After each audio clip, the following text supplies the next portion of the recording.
Hello friends, स्वागत है आप सभी का आज की क्लास में। आज हम बात करने वाले हैं भारत की मृदा के बारे में। भारत की मिट्टी कितने प्रकार की होती है और किस मिट्टी का विस्तार कितने प्रतिशत भारत में है, इन सब के बारे में हम बात करेंगे। लेकिन उससे पहले आपने ये जानना है कि मिट्टी होती क्या है, मृदा किसको कहते हैं। तो मृदा की एक सरल और आसान सी परिभाषा है कि भूमि के ऊपरी हिस्से में जो दानेदार वाले कणों की जो परत होती है उसको मिट्टी कहते हैं। और मिट्टी के अंतर्गत बहुत सारी चीजें हैं। अब इसका निर्माण किस तरीके से होता है तो यहाँ समझेंगे आप। निर्माण की बात करें तो खनिज, पौधों, गैस, पानी, इनके अवशेष, जीवों के अवशेष, इन सब से जो है मिट्टी का निर्माण हुआ है, ठीक है ना। और सभी जितने भी हमें खनिज सारे मिलते हैं वो सब मिट्टी है, मिट्टी से ही हम प्राप्त करते हैं, ठीक है ना। तो यहाँ से आपने ये समझना है कि जमीन का जो ऊपरी हिस्सा है, भूमि का जो ऊपरी हिस्सा है, उसमें हमें जो दानेदार वाली कणों वाली जो परत मिलती है, इसको ही हम मिट्टी कहते हैं। अब मिट्टी में बहुत सारे चीजें होती हैं अलग अलग प्रकार से। कुछ मिट्टी रेतीली है, कुछ मिट्टी जो है बालुई है, कुछ मिट्टी जो है पथरीली है, या कुछ मिट्टी जो है सख्त है, या कुछ मिट्टी जो है चिकनी है। इस प्रकार से जो है मिट्टियों का अलग अलग जो है विभाजन किया गया है। लेकिन आपने यहाँ से ये समझना है कि मिट्टी के अंतर्गत कुछ कण होते हैं, यहाँ से आपने समझना है, ठीक है। अगर हम बात करें मिट्टी के कणों की, ये ध्यान रखना आपने, मिट्टी के कणों की अगर हम बात करें तो मिट्टी के अंतर्गत कुछ कण पाए जाते हैं।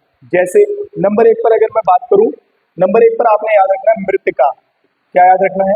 मृत्तिका, ठीक है ना, जिसको क्ले भी कहते हैं, इंग्लिश में क्या बोलते हैं? क्ले बोलते हैं।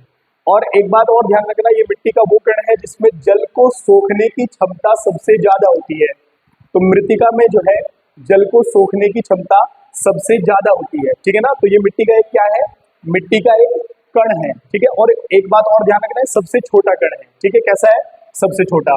इसके बाद अगर हम बात करेंगे तो दूसरा आता है गाद। ये भी मिट्टी में ही मिलता है। क्या मिलता है? गाद। मृत्तिका है, उसके बाद क्या है? गाद है, ठीक है ना। फिर तीसरे नंबर पर आता है बालू। क्या आता है? बालू। बालू आप सब समझते हैं, रेत की बात हो रही है, ठीक है ना। उसके बाद चौथे नंबर पर लास्ट में आता है बजरी। क्या आता है? बजरी। अब अगर आपको इसका क्रम लगाने को कहा जाए कि सबसे ज्यादा बड़ा और सबसे छोटा कौन है, तो ये इसका क्रम लगा हुआ है। अगर आप बड़े से छोटे की ओर जाना चाहें या छोटे से आप बड़े की ओर आना चाहें तो इस प्रकार से आप इसको लगा सकते हैं, ठीक है ना। तो लेकिन यहाँ से आप केवल एक इसको ध्यान रखेंगे कि ये जो कण है मिट्टी का, मृत्तिका, जिसको क्ले बोलते हैं, इसमें जल को सोखने की क्षमता जो है सर्वाधिक होती है। ये आप यहाँ से ध्यान रखेंगे। दूसरी चीज की अगर हम बात करें, मिट्टी में एक चीज और मिलती है जिसको बोलते हैं ह्यूमस। क्या याद रखेंगे? ह्यूमस, ठीक है ना। कई बार आपने सुना होगा मिट्टी में कहते हैं ह्यूमस की कमी है या ह्यूमस की मात्रा कितनी है, तो यहां से आप ये ध्यान रखेंगे, ठीक है। अब अगर हम बात करें ह्यूमस है क्या, तो आप ये ध्यान रखेंगे कि अगर ह्यूमस की बात करें तो ये गाढ़े भूरे रंग का एक कार्बनिक पदार्थ है, ऑर्गेनिक मटेरियल है, ये आप समझेंगे, ठीक है ना। तो इसका रंग कैसा होता है, यहां से आप याद रखेंगे, गाढ़े भूरे रंग का, ठीक है ना, कार्बनिक पदार्थ,